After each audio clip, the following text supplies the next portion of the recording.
Welcome to TD Culture Lab, talking about ArtsCare with Susan Ksiezopolski and Haley Toll. My name is Susan Durnan, and I am the administration lead of the Mississauga Arts Council.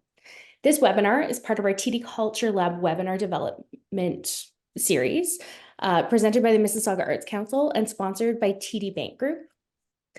Mississauga Arts Council is a registered charity dedicated to fostering the growth of the arts sector by cultivating creative opportunities and connections between artists and residents of Mississauga and beyond.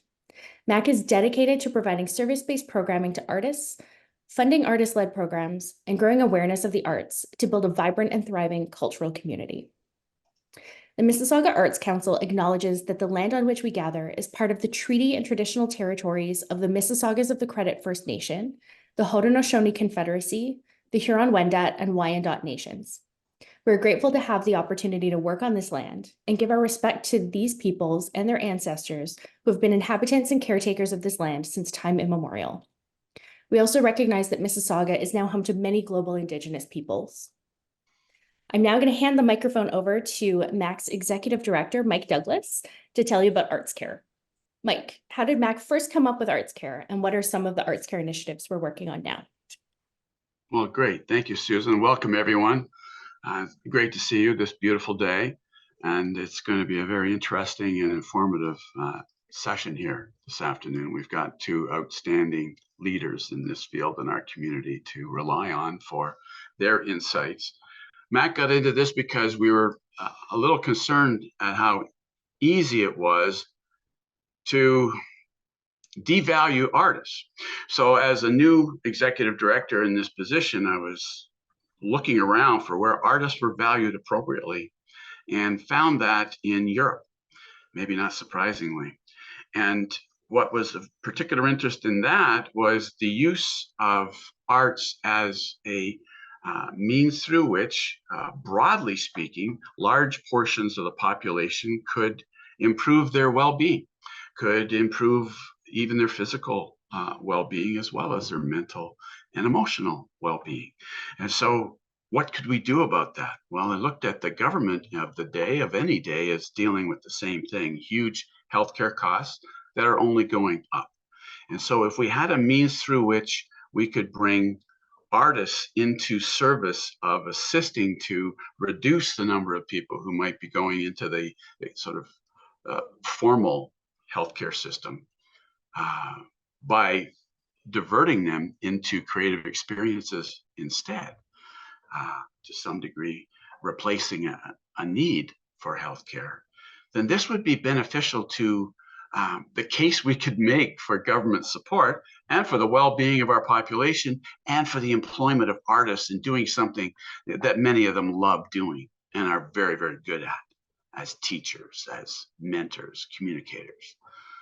So it was very fortunate for us to meet Susan Ksiezopolski in the midst of this, and it mirrored her interests, and Susan's been involved with us from the outset. And our first step was really to put together a conference where we could gather as much knowledge as possible and share it as broadly as we could. So after the COVID sort of knocked us back for about a year and a half, we then went with a virtual conference that had 130 attendees from across the country, primarily here in Southern Ontario, but representation in every province. And we were very delighted to see the kind of enthusiasm and the opportunities that were springing up here and there, sort of ad hoc all over the country. So fortunately for us, Haley Toll moved into town about that time, and we were able to get to know Haley. And this has evolved with our conference into what do we do to move the ministry forward, to get more engaged, to bring more resources into this. And Haley has written our pilot proposal for a social prescription program providing ArtsCare experiences to people who need them most, provided by artists who are enthused about it and have some basis of understanding. And it's that basis of confidence and understanding that we're going to get into here today with Haley and Susan presenting about how they see it and how they see some of the significant differences between being an arts therapist and someone who uses creative experiences as a therapy. So that's over to you, Haley, to help make that clear. I will unmute myself. Thank you. And I'm very grateful for you all to be here on your Sunday afternoon.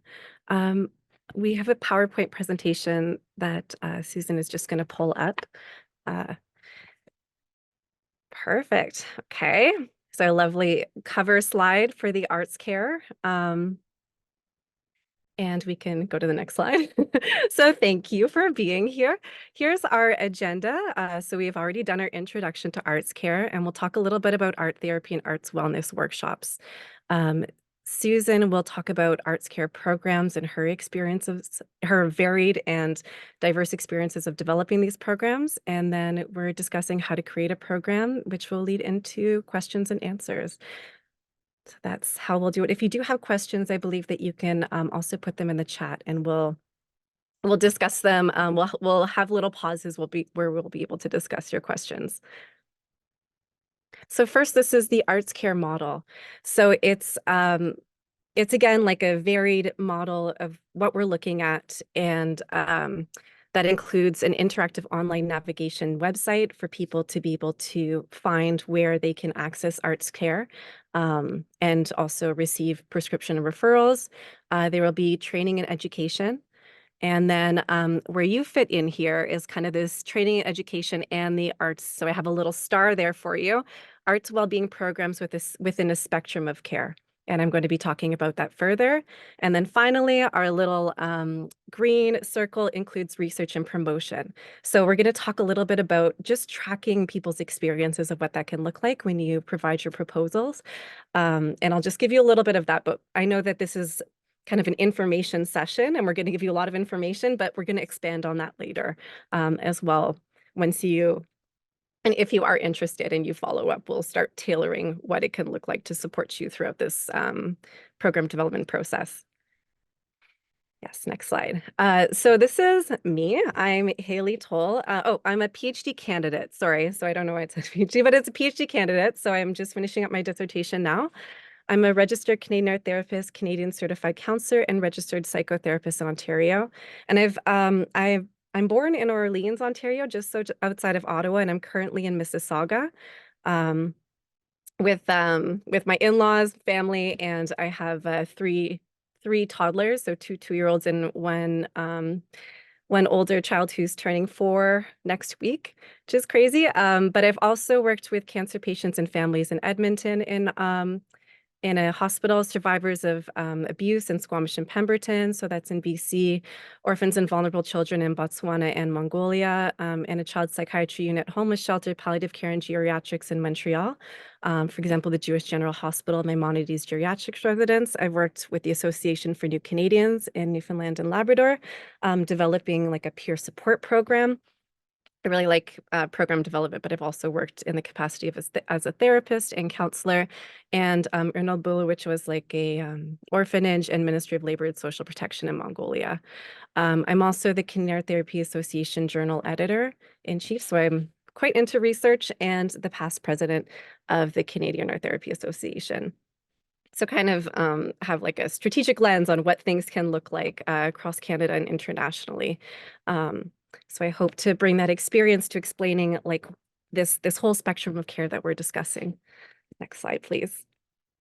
Oh, and I'm also a visual artist. So I have my art on my background here, but I kind of sometimes weave my art throughout the presentations as well, because as an art therapist and generally, that's what got me into art therapy, was just how art felt. And I feel like a lot of you may have that experience as well, where art has touched you in a certain way, and that leads you in specific directions to be able to support others. So, so we're just talking about what that could look like and how everything can fit together. So this was a model that I'd looked at and also kind of developed regarding arts and health and well-being. So often you'll hear arts and health, you'll hear arts in health and well-being, arts in health, but it's all the same thing generally, which is how arts can support us in living a good life basically. And when we talk about well-being, also, it's a subjective well-being. So that's usually like my idea of well-being can be completely different than yours. And so helping foster that kind of individual support is really important. So with this, again, the lovely little purple circle on the top is creative arts therapies with credential training and expressive arts therapies. So that's, and I'll talk about what that looks like. And then we have the blue circle, which includes artists in community health, caring for caregivers, and arts participatory activities. And that's really that arts teaching and arts and wellness that we'll be talking about today with ArtsCare. Although ArtsCare, as you saw, includes everything. So this is just a specific component of our big dream that we have with our complex model. Arts and health and wellbeing also includes arts-based research, which is fascinating. As someone who's doing her PhD is really interested in is how arts can develop also not only insights within ourselves, but like new knowledge in the world, seeing it just as valuable as things like quantitative and qualitative research, because arts generates that sense of knowing. So seeing it within universities and organizations and educators, arts consultants, etc. Also, for example, training medical practitioners and then integrating art to help them develop deeper self-awareness to be able to support their practice. My PhD is at Memorial University in Newfoundland and Labrador, and at Memorial, they're doing a lot of that arts and humanities where they support medical practitioners with discovering more than just prescribing and everything that they're learning in terms of becoming a medical practitioner, but also integrating that self-knowledge and using arts as a way to develop our own empathy and compassion and understanding and create a safe space to be able to express that. And then our lovely green circle on the side is includes health environments, architecture, paintings, and art in healthcare facilities, etc. And MAC also does a lot of that as well, which is just the environment. If we have an artistic and beautiful world around us, an aesthetic environment that also creates that vibrant and thriving cultural community that that is part of MAC's mission. So the next slide. So I'm going to get into what creative arts therapies is and what it isn't, so that kind of helps, I imagine, you guys visualize your scope of practice. And if you're interested in art therapy, you can look into that. And if you just want to look into how to teach art in this capacity, that's also wonderful too. But just understanding where everything kind of fits together, because I think that becomes quite complicated. So creative arts therapies includes diverse forms of creative arts.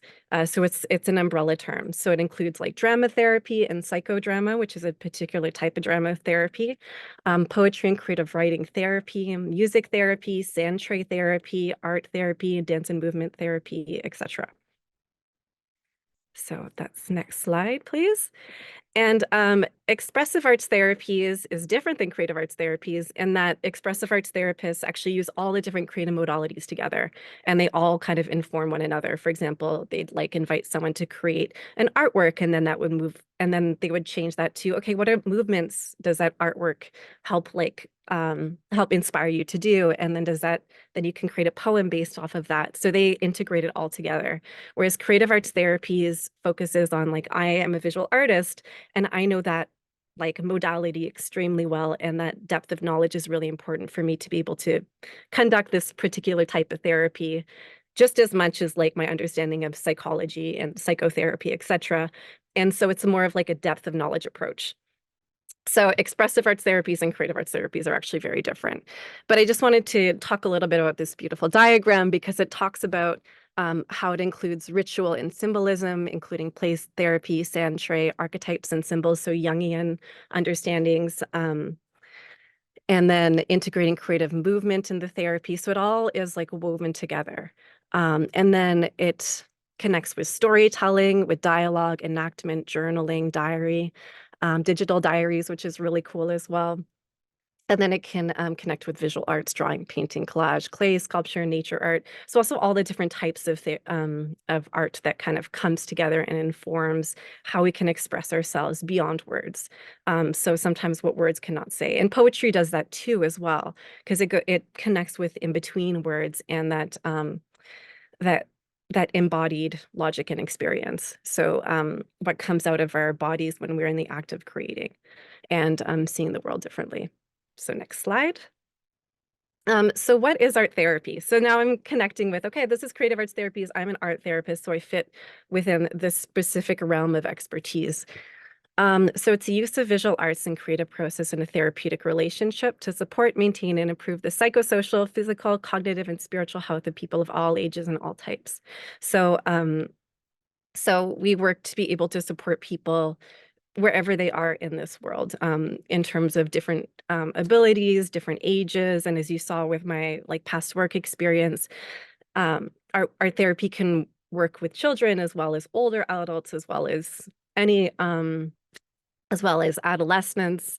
And it can be what's called it's based on a life enhancing practice. So it's based on research that art making is a health enhancing practice that positively impacts the quality of life of individuals.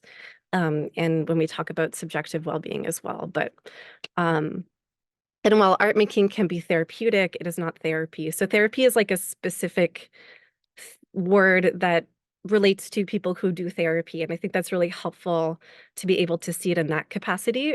But we can talk about things being very therapeutic.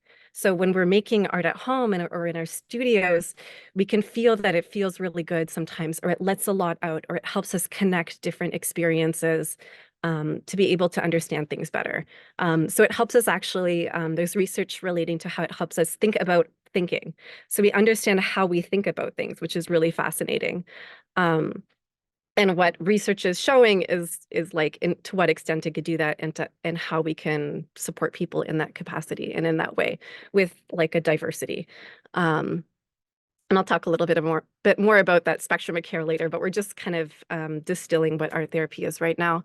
So art therapy has been was practiced in the 1940s.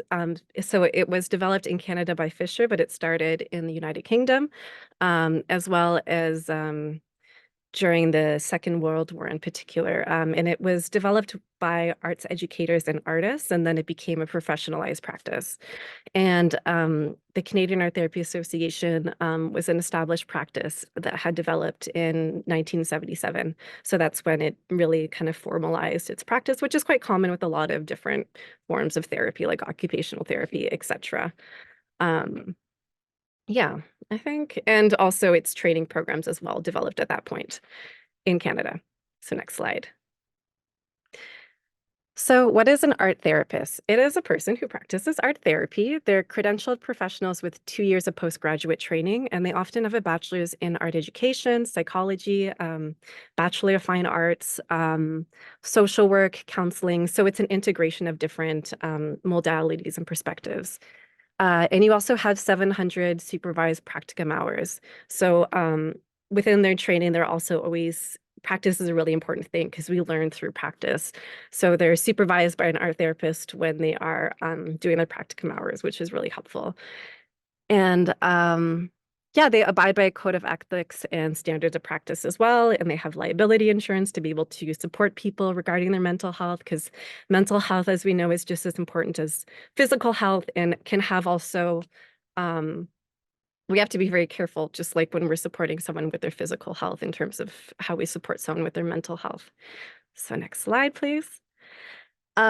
So also with art therapy, why it's a bit confusing for people is it's because it is this transdisciplinary model. So art and therapy working together, what does that look like, and what does it entail? And so transdisciplinary, trans is across the disciplines, and it includes things that integrate together but are more than their specific components. So as opposed to interdisciplinary, which is when we kind of work together from different disciplines. So it includes an understanding of art techniques and processes, psychological theories, educational models, so how people use art. For those who may have a background in art education, understanding the different developmental artworks that people create, and how to support an individual, and how to see someone in terms of when they're at a certain developmental level, and then they go from a higher level to a different level, and what that can represent psychologically. Sociocultural constructs being really important. So having cultural humility.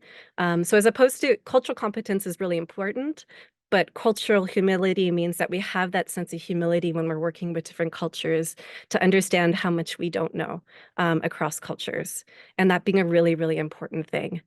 And a biological understanding. So understanding how art affects the body and how that can bring out different parts of people in terms of how they express themselves, and also sometimes how to contain that too.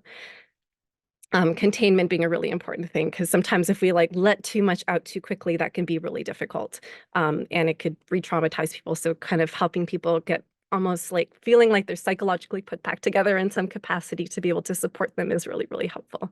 But biological understanding in terms of how materials affect the body and how that can bring different things out or support people in different ways or adapt different ways that we can create art for people to feel empowered is really important.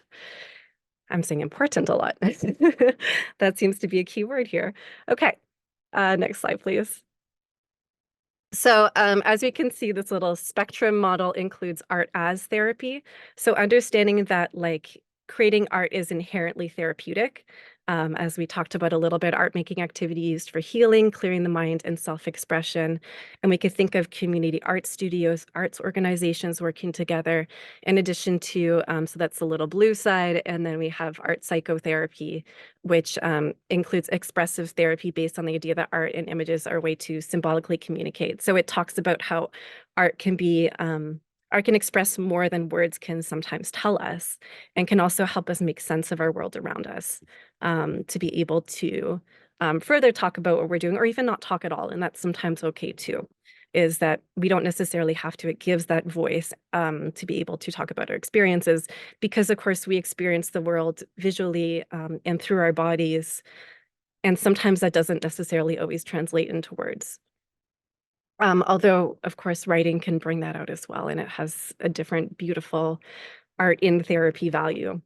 So art includes both, and they're used intentionally. So sometimes in one capacity and sometimes in another capacity. For example, using homework or community studios, and understanding that then again that art as therapy is kind of everyone, we do it all the time inherently within ourselves, and art psychotherapy is like that intentional use that I'm talking about with very specialized training. Okay, next slide, please. So Sandra Hewitt Parsons and her colleagues, what she had done, she's an art therapist in Newfoundland and Labrador, and who had trained in BC, but she had done this art therapy roadshow where she had across the Atlantic Canada in like hard to reach areas where people wouldn't necessarily have access to creative arts therapies or therapy in general. And so she had created these open studios across Atlantic Canada for a brief period of time. So like a pop-up kind of art experience, which is really lovely. And so she had created this spectrum of care model based off of the stepped care model created by the Committee of Mental Health and Addictions, and translated that into what it looks like for art therapy. So again, a different way of visualizing it is that like the art as therapy on the bottom includes like, a community studio is like it has a specific philosophy, but it's everybody who, it's like a space where art materials are offered, and a safe space is offered for people to express themselves. And anyone can come into that studio. So it's like this, the idea is based off of like this radical acceptance where everyone is accepted entering the studio, and their expressive ability is also supported. And you can just come into the studio and create art together from like this, like a ground up grassroots approach, which is really lovely. So it's just offering art materials and then seeing what emerges from that, which is really exciting. And people connect and they develop social connections, and that like art as therapy, art inherently being therapeutic, can come out in that way. Yeah. And often there's, and also in Canada, art hives are like a type of community art studio approach, which is a lovely way of like, it's like a formalized approach, but they also have a specific training, and they have a specific model, which is really, really lovely, and based off of Janice Timbatos and Rachel Cheney in Montreal in particular. They're based in Concordia at Concordia University, but they've expanded across Canada, internationally. It's a really big thing, and there's a network where everyone connects with one another. It's really, really cool. So art as therapy on the bottom, as you see, it's a stepped model, meaning that the larger part on the bottom means more people, more access, people of diverse abilities and perspectives, and it's more people that can just come in and enter with a community engagement approach where everyone just creates art together, art materials are offered, it's beautiful. And then, so that's the first part. The second part is public health and education. So it gets a little bit more specific in terms of how to support people integrating art with public health. And then we have hospitals and healthcare being a little bit higher on that spectrum in terms of intentional use of arts for specific individuals in a specific capacity. And then we have art therapy groups, so groups connecting together, creating art together, and then we have individual art psychotherapy. So for more specific people. For example, as art therapists, so we have people in groups and we're like, okay, this person, would benefit more from a one-on-one approach because that would be where they're at right now and what they really need. So we would refer to a higher kind of order of model or order capacity, and usually it's a more unique person with specific needs and perspectives that would be supported in this capacity by a specific individual art therapist who would have that expertise to help them. So when we're visualizing it, we're kind of on that again, a little star here indicating art instruction, art as therapy, and how that combines to create wellness in a community capacity space. So that's really what we're looking for. It will be a little bit specialized and formalized with support, but that's kind of how we see it. It's people will be learning how to create art as artists. You'll be teaching them, and it will be within this safe, that capacity of a wellness model approach. Next slide, please.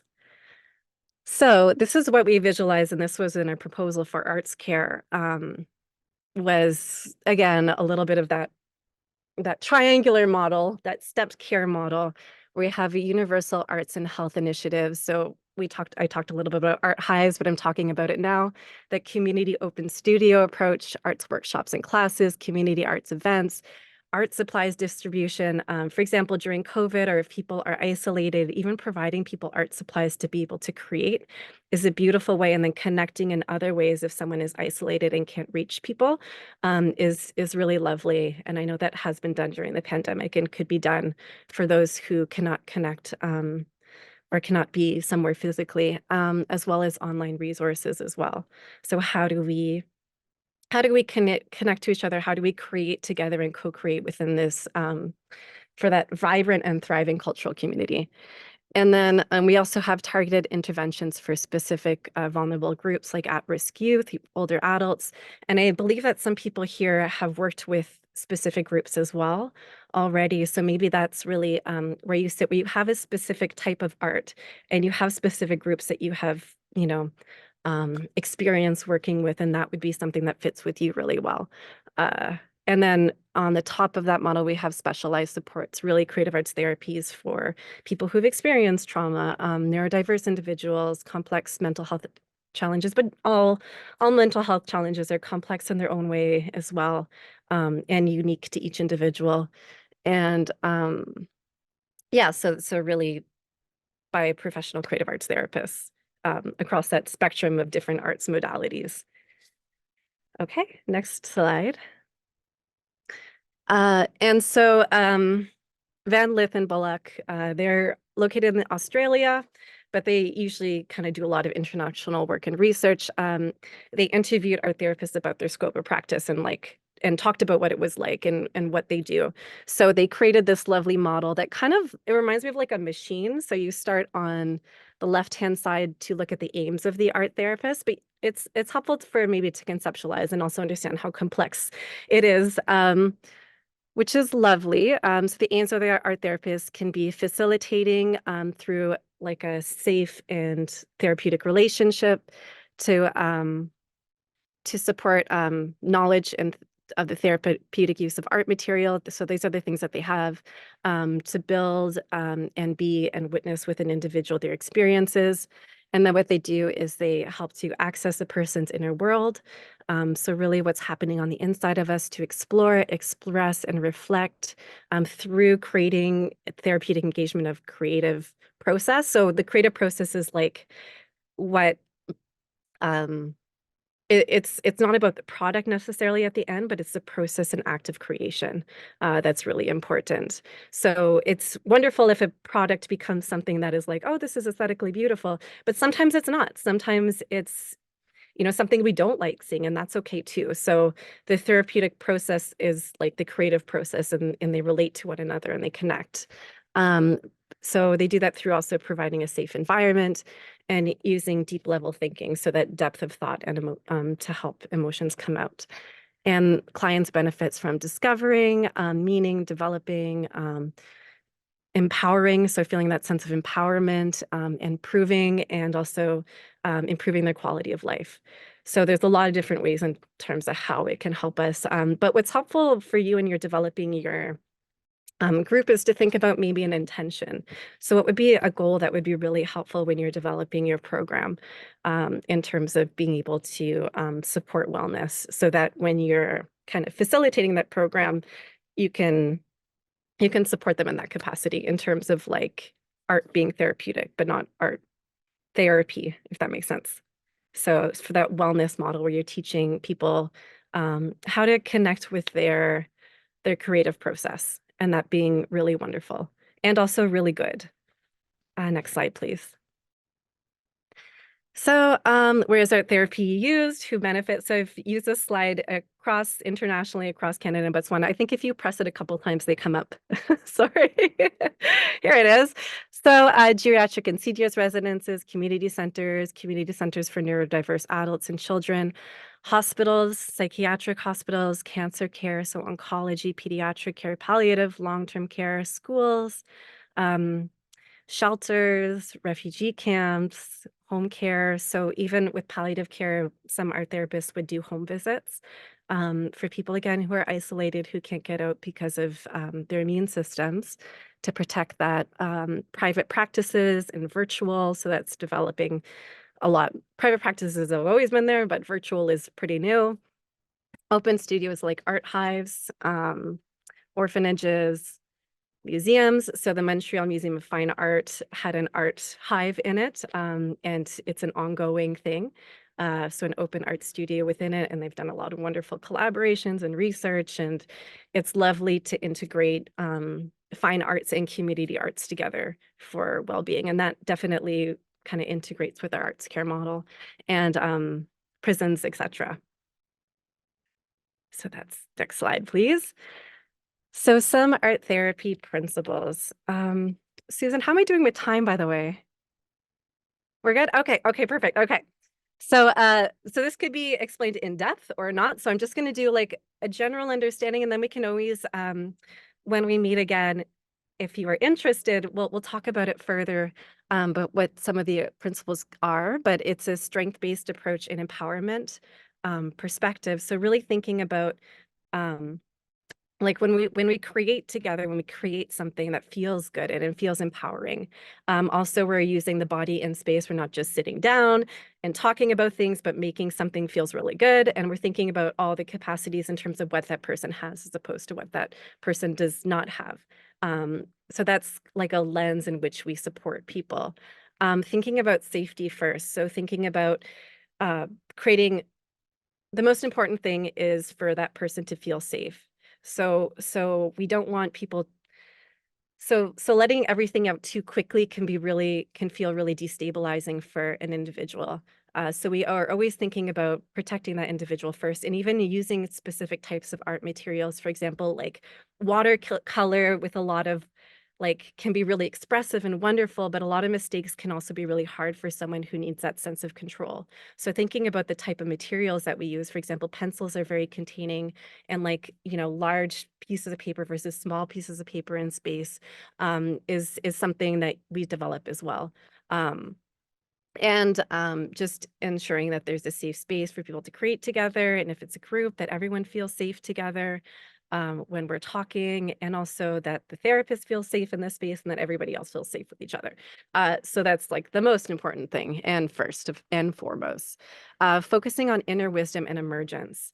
So when we create, things emerge, and we see that in arts-based research, we see that in art in general, in art therapy, and even when we see art in museums, is that things come up and we connect to each other, and it emerges sometimes without our awareness. So that subconscious and pre-conscious processes, really, that's what art can really create in all diverse modalities of art. So theater, poetry, music, dance movement, and focusing on our inner wisdom as well. So sometimes asking those questions to ourselves and seeing what emerges being really, really meaningful, and trusting our sense of inner wisdom. Creative process and not products. So I talked a little bit about that before, but really the creative process being paramount. So the idea, there's this concept of virtuosity developed by Paul O'Neill, who was an expressive arts therapist, which relates to like high emotional capacity of the artwork and image over like the aesthetic value of the image. So really the authenticity of that process and what it brings out being really important.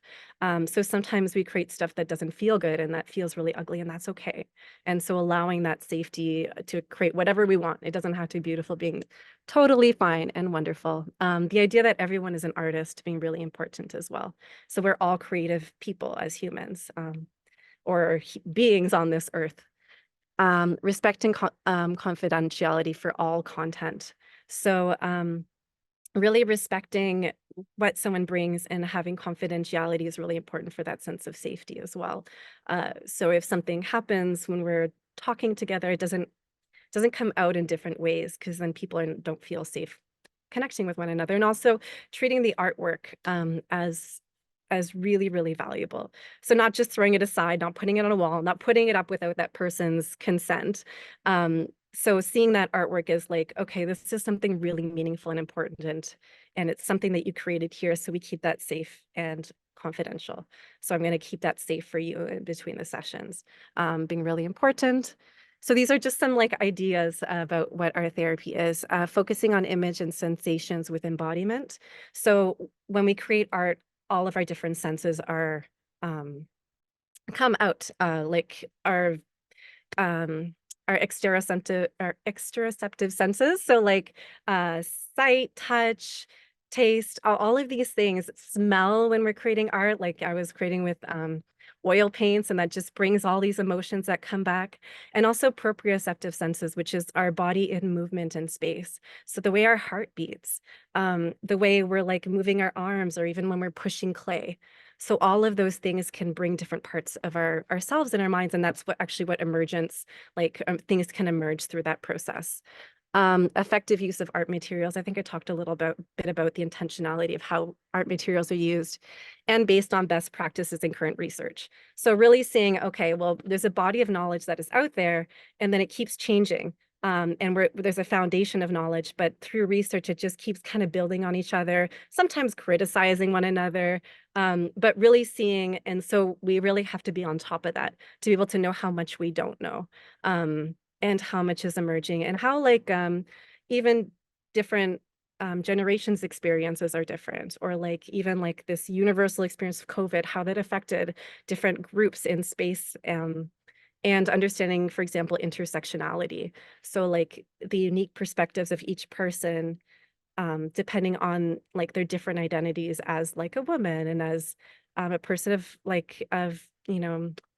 specific religious backgrounds, and as a newcomer, and all these perspectives integrate and create our unique sense of identity and perspectives. And like there's new research that helps to be able to support people, and how it supports people is really important, and how research can help us be able to do that in the best way we know how at this moment in time. That's the next slide, please. So art therapy research, I just wanted to talk a little bit about this, because we will be connecting with how you'll be looking at markers in terms of like effectiveness of your program. So there's quantitative research. So that's really counting how many people experience something specific. And I won't get into the details of it. Qualitative research in terms of like the depth of knowledge. So quantitative is like how many people experience this, and policymakers really love, and hospitals really love quantitative research in particular. And then qualitative research is really a community-based approach, but understanding the depth of someone's perspectives and uniqueness. So and when people respond to surveys with their own within their own words, for example, and quotes and like case studies are really helpful. Meta-analysis and systematic reviews are really connecting all the bodies of knowledge that we have together and putting it together to people to understand, like to have a broader understanding of what that looks like. Arts-based research is something that exists and is really important and is different than qualitative research. And it's seeing art as a way to connect to a new form of knowledge and understanding of the world. So it's just as valuable to be able to talk about our experiences as expressing our experiences with artwork. And then how people are informed by that. Mixed methods is putting them all together. So mixing some, say, quantitative with arts-based research. And that's lovely because you're looking at different ways of understanding knowledge and perspectives. And then participatory action and community-based research is like a ground-up approach where like the participants and the people who are, say, being researched co-create that research with the researcher together. So it's like so everyone talks about what we want to actually do with the research, and what it looks like and how that's experienced. So usually have like a team of like 15 people who create something really fascinating, and it develops at like a community level. So, so that's all the research that we put together. Okay, so short and medium term arts classes, they're designed to promote well-being. So feeling that sense of wellness when we create together. Offered free of charge for ArtsCare, just wanted to, and that's at this point, and are culturally informed and ensuring accessibility for people seeking improved well-being, self-expression, social connections, and ways to combat isolation. Because after the pandemic, people are increasingly experiencing isolation. So that could be a lovely way of thinking about how you want to orient your the program. So we're thinking about training, and we're talking about what that can look like. So ethics of care, guidance for referrals to mental health services when necessary. So understanding how much we don't know in that space, even in any professional capacity, as our therapists, as medical practitioners, as like artists, everyone needs to refer to the right person and know when that, like when it just is better to go see someone to have help with that specific thing. So being able to empower us to be able to support one another in that way would be really helpful. And just creating that sense of a nurturing environment for people to create together really being important. Okay, next slide. So safe art making and wellness groups. When we're talking about wellness groups, a couple of, say, pro tips that can be helpful is thinking about being aware and conscientious. So conscientious is conscious, but conscious within ourselves as well as our environment around us. So being really sensitive to where we place ourselves in the space. So if we are like, say, looking over someone's shoulder, that can feel not so good for people. The way we support and hold someone else's artwork as something really important and meaningful for that individual. So where we place ourselves in the space with one another, where we put our chairs, and for example, in a circle can be a lovely way and model, is really helpful to be able to think about when you're conceptualizing these groups. Respect for the person and the artwork. And we talked a little bit about just making sure that the person feels very respected and their artwork is always like extremely important and really meaningful, and thinking about where we place that artwork in between when we meet, if the person takes it home, how they're taking it home, can be really helpful. And a safe and well environment to make art. So when you're thinking about this group, like what does a safe and well environment to create art together look like? And visualizing that, even creating some artwork about that when you're developing your programs, of like what a well safe environment would look like for me to do like a wellness type of teaching environment can be really lovely. And I think that I'm also like my PhD is in art education in particular, and then focusing with art therapy. So like art education is really, really important, and more teaching people in a way that creates that sense of like community creative empowered expression when we are making together is really important. So they are connected, is teaching art and wellness and being well and learning and having a safe space to be able to learn and make mistakes is really important and wonderful. Okay, next slide. So I thought this is always lovely and to include, and I think that I'm always checking in with myself too about the Dunning-Kruger effect, and which is the idea that the more confident sometimes people are in general, or we are, or like even in intercultural training. My husband just had intercultural training where like it talked about this model, but it's also within literally any change management within any field usually talks about this model. But the more confident we are, sometimes we're at our like peak misunderstandings of what's actually happening. So while the more knowledge that we gain over time as we move towards the right, we realize how much we don't know. And that's a really safe space to be, is again with that cultural humility, and also the humility in general is once we know how much we don't know, that's really helpful, because then we can meet people in like a really safe way, and be able to talk about, okay, well, I'm not sure. Well, let me connect. Let me look into, and let me, refer out, and that being really, really helpful and meaningful and safe in any field, in any capacity, and kind of bridging that confidence gap. And then eventually over time, I don't even know when, again, I'm learning something, and I'm definitely always in that space of like how much I don't know. But there is that level of expertise that maybe will develop in my 70s, or maybe, and maybe anyone else. But it's a long curve. So developing more and more knowledge is really helpful, and understanding how much we don't know is really a beautiful thing.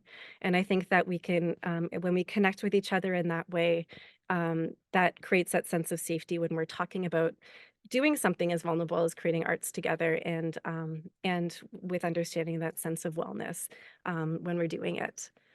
Okay. And so finally, talking about feeling safe and empowered. So for you guys to feel safe when doing this, it's good to know, okay, well, I'm going to kind of limit it in a way that creates that sense of wellness. But we're not going too deep into like, psychological challenges and issues, because that's something that wouldn't keep myself safe as an artist who's teaching, and also everyone else in the group. And thinking about how to refer to mental health support in the community. So we would focus on empowering you to be able to do that when you feel like, okay, like this is a little bit too much. There's some shaking happening in the class, or someone's talking to me after the class, and I feel like this is not something like I can support them and say like, oh, that must be really hard. Here are some referrals that we have for you, and feeling empowered to do that, and understanding that like practitioners have liability insurance. And that's something that, because just like physical health, mental health is also like a very important thing to be able to understand and support, and with sensitivity, and enough knowledge, and enough knowledge that we don't know sometimes how much we know, or how much we don't know. But knowing that we don't know is really important. And so liability insurance kind of helps with that for practitioners. So you wouldn't have that, and you'd be doing it within this like teaching arts capacity wellness component, which is important for you to feel safe and empowered too. Okay, next slide. So in the United States, there's a National Organization of Arts and Health, and they have this Arts and Health Training Essentials for Arts and Health core curriculum. So this is for arts and health professionals. So this is like you artists and art educators who are integrating arts for health and wellness in this like specific, unique, and like wonderful way. And they do have a training and a core curriculum for that. So it is developing internationally, this arts and health practitioners like profession, and also just as artists, like we can do this, dive into this, and then teach in this way, and then have your own arts practice in that way. But but understanding that you have that there is training that exists out there in the United States, and it's really lovely. And yeah, we would probably be with ArtsCare do something like borrow from that and read from that and be able to support in that capacity. Okay, next slide. And the National Organization of Arts and Health in the United States had created an Arts, Health, and Wellbeing in America. It's a white paper, so it's like a policy document. And as you see, they have this specific model where they include everyone in engaging with arts, health, and well-being in the United States. So I'm sorry, it looks pretty small on there on this slide, or I don't know how large your screen is, but it includes public policies, agencies and programs, facilities and administrators, architects, designers, artists in community health, creative arts therapies. So it includes everyone working together to support health in a creative way. And so that's really what we're striving for, is that we're all kind of working together. Okay, next slide. Question about referring to mental health professionals. That would be something that we would develop and generate soon. Liability insurance needed for community arts instructors. No, because we're not doing therapy.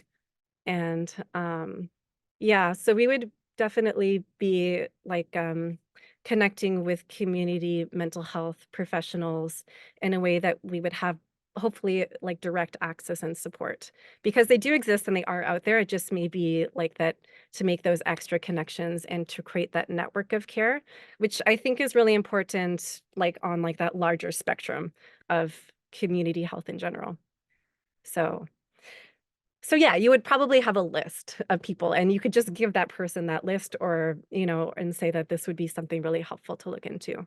And then we would be on the other side when we get money, hopefully for it, if that works. And we'd be working on creating this like website where there'd be this referral system to make it really easier, to make it much easier for everybody. So yeah, and intake and outtake surveys. So when people come into the program, they may be experiencing a specific life event in terms of their well-being, a specific level of well-being. And then what do we want when they leave your arts program and your arts instruction program? So really, when you're thinking about developing a program, thinking about what would you like them to build, and maybe some skills that you would like them to learn. So for example, even if it's something like, have you experienced joy? Did you connect with each other? And a 5-point scale is really helpful, a Likert scale, so that's what it's called. So again, that quantitative approach, Likert scale, counting numbers. And what's good is you can say like, these people experience 5 out of 10, these people experience 4 out of 10, in terms of how they strongly agreed with how they connected to each other. Or like if they develop friendships in the group, could be something really lovely and helpful to think about when you're creating a 5-point scale. And with this Likert scale, you can even think about including like emoticon faces. So that could be really lovely. So people don't even necessarily need to always, like, it doesn't have to be something long, like 5 questions is enough, 3 questions is perfect. So we don't want it to take up too much time, but to even think about someone circling like happy faces related to like, how is this, how do you feel right now?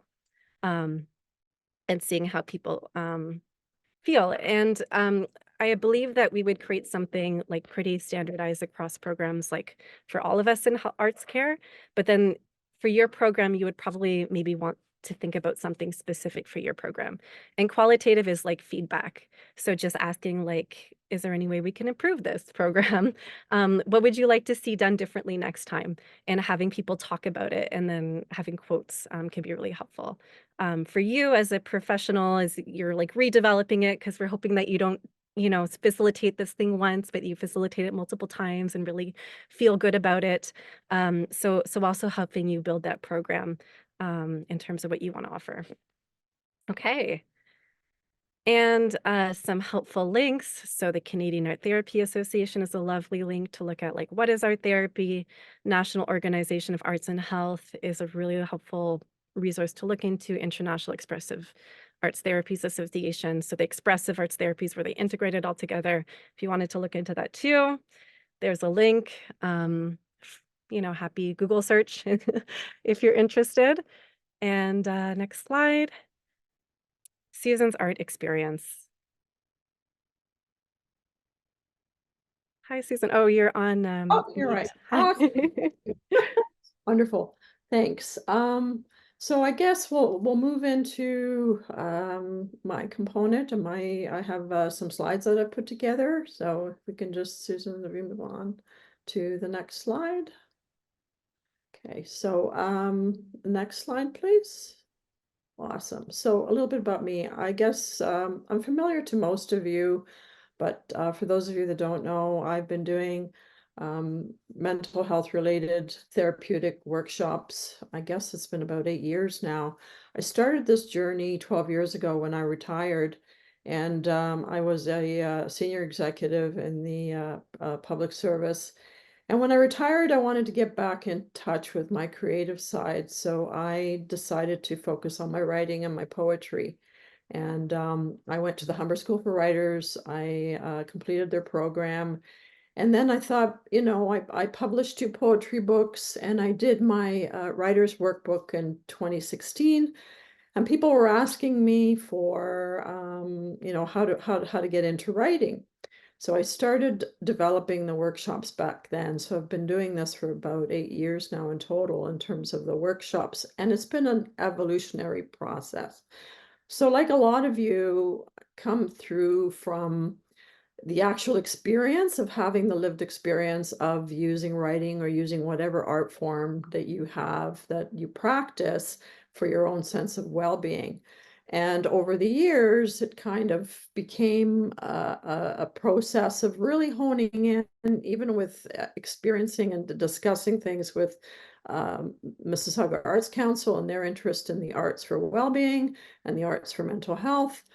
So I developed some signature programs, the Writing to Heal program, which was funded through MAC and their ArtsCare program, and the Creative Resilience for an Artful Way to Bounce.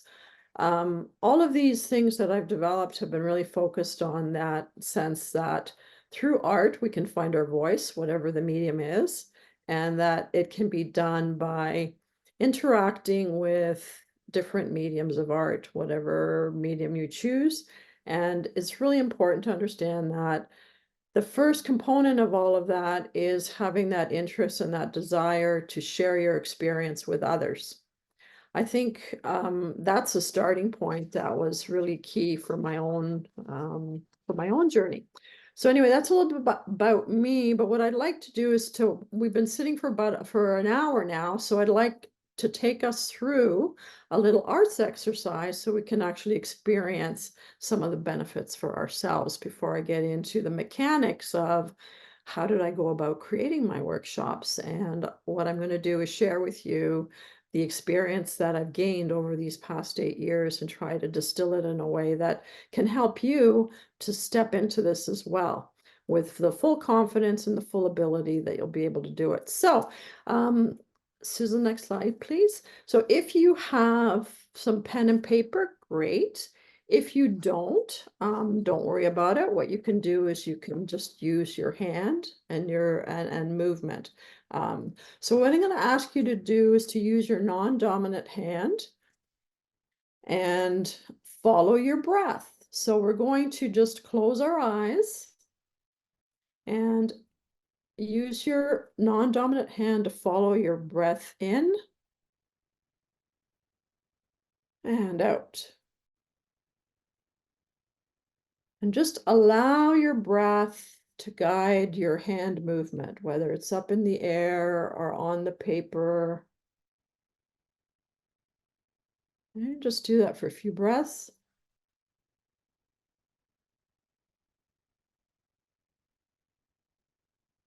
Okay, and now reflect on what you've created. And if it's an air drawing, you'll just have a memory of it and a body memory of it. And think about adding doodles. So if you have it on the page, just do some doodling on the page. If you used your hand, just kind of imagine what you've drawn and just use your hand to move through and just sprinkle little lines and dots, just adding movement to the whole piece that you imaginarily created in the air.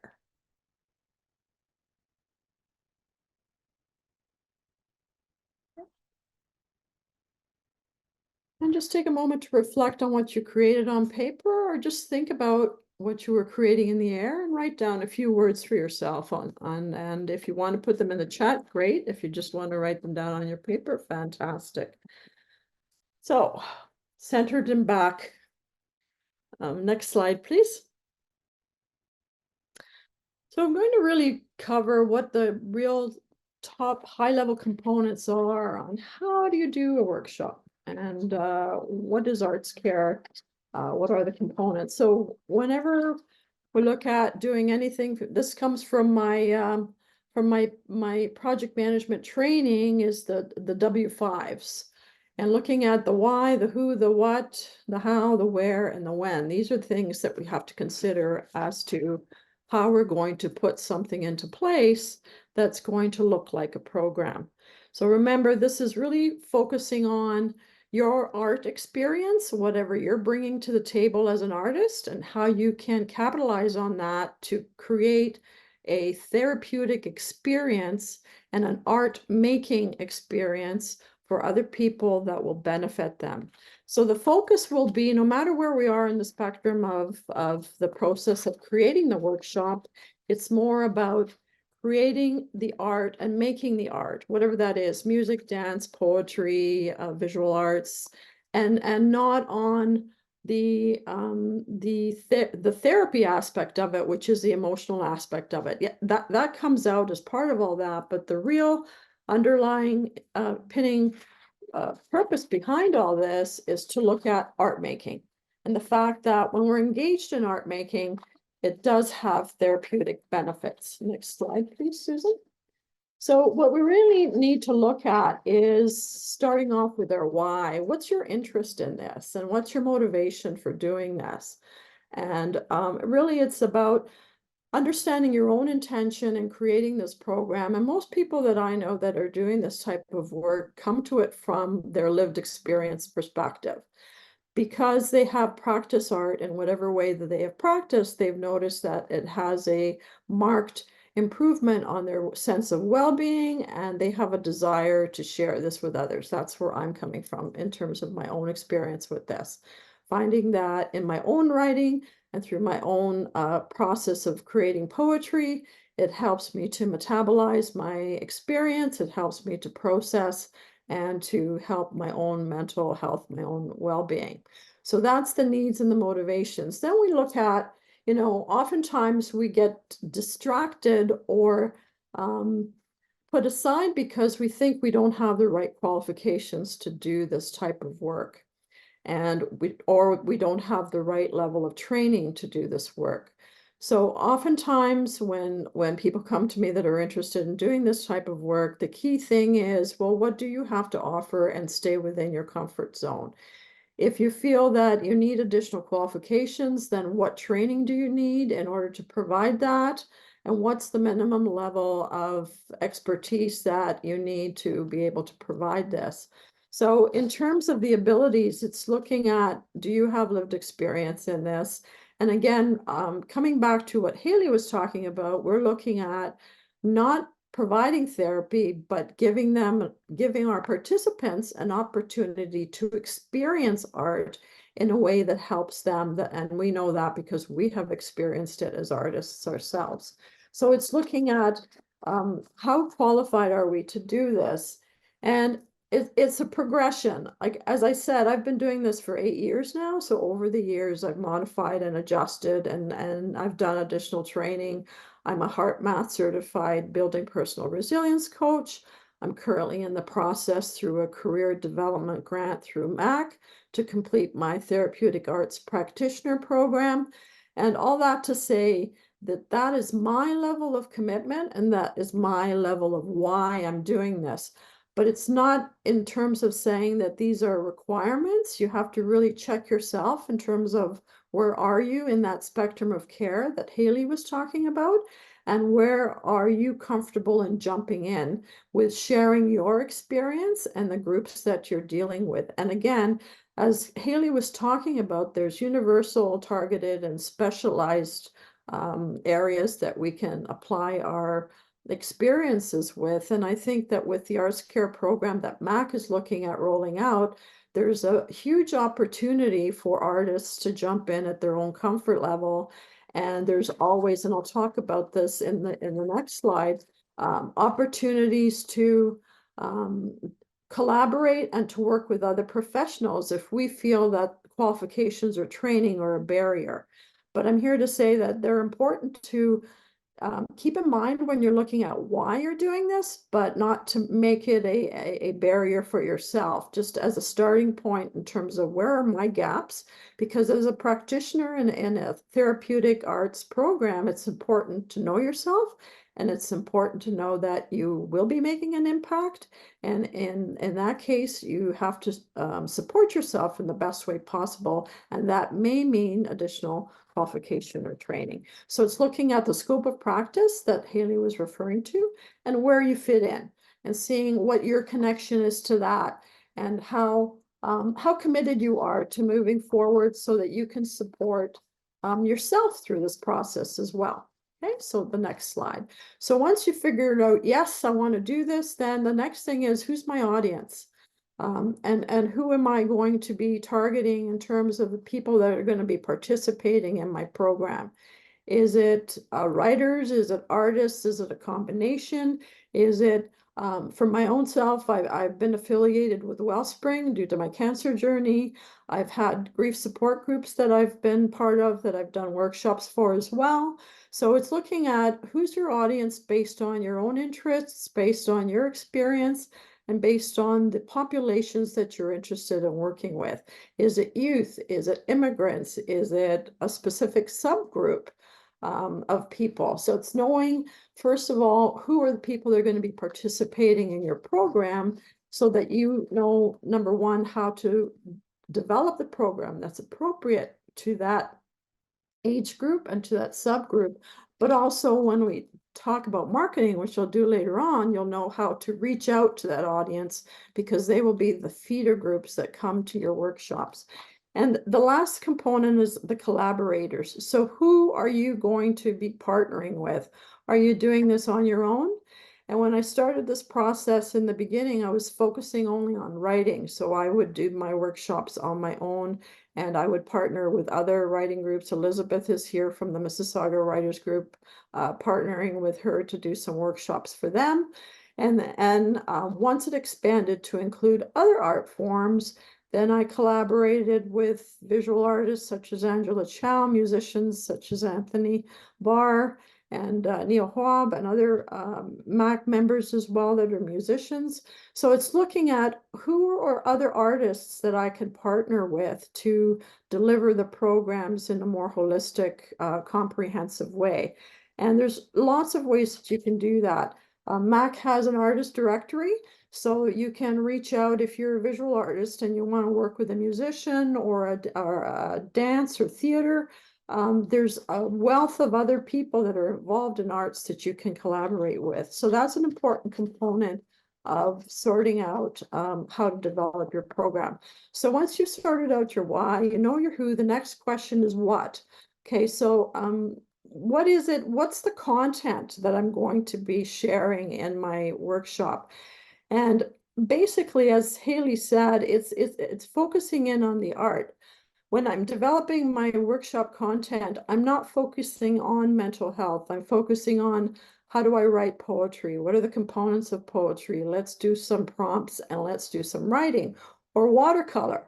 Let's create a watercolor, or let's do some drumming music. So what is the content? I'm not thinking of the content in relation to the mental health therapy. That's not my scope of practice, and I don't think that that relates to the generalized service and support that the ArtsCare program is looking at with practicing artists. We're looking at the content strictly from the arts perspective. What art-related activity are we going to share? What are the ingredients of the program that will help our participants get the most out of the experience? And again, from the perspective of these workshops, they're not a how-to workshop. And I think this is really important for people to understand when they're marketing and developing the content, that it's not about the output. I'm not teaching people how to be award-winning writers or award-winning artists. It's not about the output, it's about the process. So I'm not going to be teaching about color and it's more about being engaged in the process of making that art, because that's where the therapeutic value comes in the process of creating.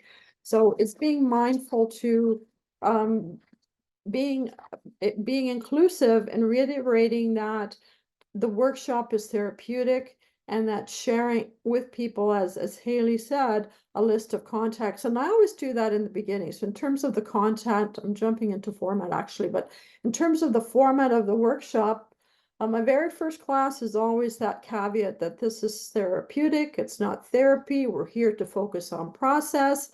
I'm not here to teach you about mental health. I'm not here to teach you about mixing the right color. We're here to experience art together. And that's also very important, that for me as an arts practitioner, I like to be inclusive and creating art when my participants are creating art. So then I also benefit from the process. So it's by modeling that experience of using the art through the format of the workshop to be able to benefit, and at the end of the workshop to have that mindful meditative process of release that we all feel when we create art. And really it's also about providing resources. So in that early sessions, the content is providing them with resources that they can use that will help them to, if they are experiencing any challenges, that they can go to the Canadian Mental Health Association, or there's other art therapy associations that they can go to for additional support. So the ArtsCare program, the what of it is really providing that entry into the possibility that there's other modalities available to support other healthcare practitioners in that individual. As we know, when we're creating a recipe for success, there's so many different components, and this ArtsCare program is one component of the overall well-being. And it's an important one because I think it's accessible. There's not much stigma. There's no stigma associated with participating in these programs, and people feel that sense of safety that Haley was talking about. That's really important. When people come to these workshops, that's what they're looking for. They're looking for safety. They're looking to be heard, and they do that through the art in a really constructive way. So in terms of format, the way that I like to establish my workshops is to always have a learning component or a theme. The theme might be awareness or meditation or self-care.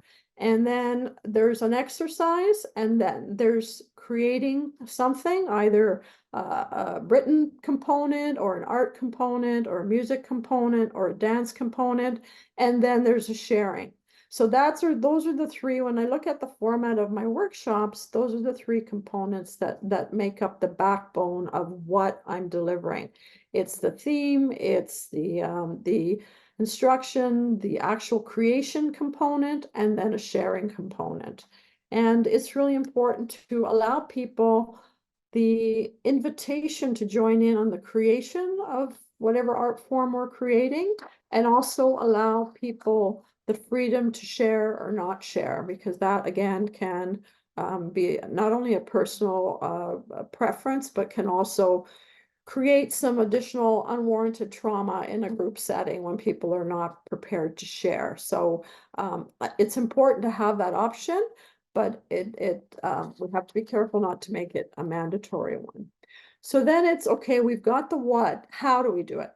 So the important component is cost and budget. Well, how much is it going to cost, and what do I need to budget in order to do this? A lot of that has to do with what is your content, what is your format. If you're doing a watercolor workshop, you're going to have to make sure to have watercolor and paper and brushes and water and clean up stuff and all of that. Same thing if you're doing any other type of art form that requires specific materials. What materials do you need? How many? Are you looking at a group of 5 people, 10 people, 15 people? Your budget will depend on how many people you're going to limit the enrollment to in terms of the cost. And also, if you're doing a writing workshop, it's pretty easy. But I don't always assume that people are going to have pen and paper. I always make sure that I have workbooks, small workbooks available. The dollar store is your friend. There's so many supplies that you can pick up at the dollar store, and I do that often for my workshops, and making sure that you have enough supplies to cover for the participants that you have. And marketing, Mac is fantastic for this. There's the hub, which it puts out regularly and helps to share and communicate. But also marketing through your own venues. What are some of the organizations that you are engaged with in the community? What's your community? What are your networks that you can market to and share the information about the course that's coming up or the workshop that's coming up? And make sure that you include some marketing costs in your budget, because you might want a flyer done up. You've seen the one in my presentation earlier. Those were developed by Angela Chow, visual artist. So again, paying them for their time to develop that flyer for the marketing aspect. And then the how also includes the delivery. How are you going to deliver it? Is it going to be online? Is it going to be in person? We'll talk a little bit about that next. But how's the actual delivery of the process of how you're going to implement it? Making sure that you have enough time if you're doing it in person to do the setup. If you're doing a watercolor component and you have to put out paintbrushes and paint for everyone, then you need to allow yourself some time to do that before people come in, and clean up afterwards, again, as part of that delivery component. And if you're doing just a writing workshop, then again, laying out booklets and pens and papers. And then are you going to have name tags for people? Are you going to have tent cards for people? So how are you going to deliver the program? And these are some of the considerations that you might want to keep in mind. And then assessment. Haley talked about the scale to use, the 0 to 5. For all of my workshops, I always do a baseline in the beginning. When people come in, I ask them to do a short 3 or 5 question survey of where are they and how are they feeling. And then at the end of the 4-week or 5-week, 6 weeks, I've done 8-week workshops, trying to figure out how has that shifted in terms of how they're feeling. So it's the same survey repeated at the end, and helping the participants to see how they've moved the bar, but also for myself in terms of how has the program progressed, what needs to be changed, is there anything that needs to be removed or added. These are the assessment components that are really important. And when we're talking about delivery, I'm just going to double back. One of the important components too is, are you doing a 60-minute workshop, 90-minute workshop? Is it a one-off? Is it over a period of 4 weeks, as I said, 6 weeks, 8 weeks? What's the format that you're going to use? It's really important to have that before you start out. And just for a point of context, when I just started doing 1-hour sessions. And that was my method of delivery. And over the years, I've developed into a range of programming that can go anywhere from 1 hour to 2 hours to a half day to a full day program. So it's something that you evolve over time based on your own comfort level and based on what you're currently doing now. A lot of you I know are already doing your own workshops and your own community groups. So it's just expanding on that and building on the success that you already have. So then when we look at the next component, it's where. So where are you going to run this program? So again, I mentioned this earlier, it could be in person or it could be online. So both of those have pros and cons. And I'm not really here to go into the detail, but what we want to do is just to go over the highlights of the components that we need to consider. And if you're looking in person, there's so many, we're really blessed in Mississauga to have a wide variety of spaces that we can have workshops. And I've just listed a whole bunch of different places that I've used in the past to deliver my workshops. And I've also done programming at Joshua Creek Heritage Arts Center, at the Peel Archives Museum. So these are all different places that you can consider in terms of looking at where can you have your workshops. Again, different cost points for some of these. Online, the cost point is 0, but then you have the challenge of making sure that your participants have the materials that they need. And I've done stuff such as dropping off material at places for people to pick up, or mailing material, but then again, there's an additional cost and additional time that you have to allow for if you're going to be sending material. And also important to understand that some of these places, they already have programming that they're doing related to ArtsCare. And I know VAM and the AGM do specific workshops related to arts and mental health. And so partnering, making proposals, I've done this also, to different organizations and just letting them know that you're available to conduct an arts workshop for them with this focus is one way to go about it as well. So it's really about also finding out not just what space is available, but how much is going to cost. Do they do setup and takedown, for example, at Joshua Creek? Have to show up an hour earlier to do the setup because they don't do the setup. So getting the tables, the chairs, and all of that set up in the beginning, making sure that I have my own equipment. Some of these organizations provide equipment, but your laptop, your projector, if you're doing that kind of work, it's important. So it's really interesting to see that there's a wide range of how we can do this. And then the last component is the when. So next slide, please. So when are you going to do this? So scheduling, time of year, spring, winter, fall, duration, again, is it 60 minutes, 90 minutes?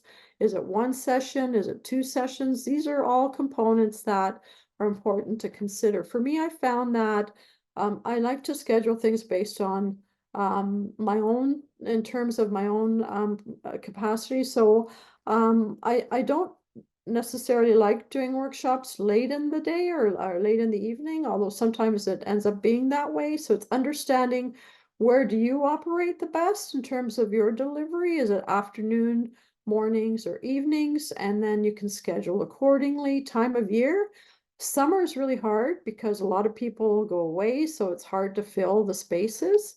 So the best times for me, I usually find, are the fall or the spring.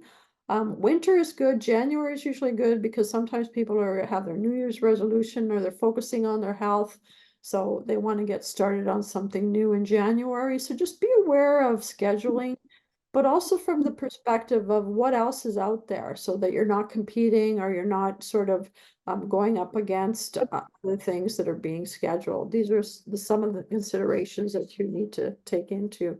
And also in terms of scheduling, it's interesting how we have to be mindful. Like in the beginning, I used to do workshops, and then I realized Mondays, a lot of times Mondays are statutory holidays. So, that kind of interferes with people participating. Or, in terms of duration, if you go beyond the 2-hour mark, you have to kind of know where people's saturation point is. And I find that 60 to 90 minutes is sort of my ideal set point in terms of duration, although I have run half day and full day programs, but then you build in a lot of breaks and a lot of other interactive stuff so people don't get inundated.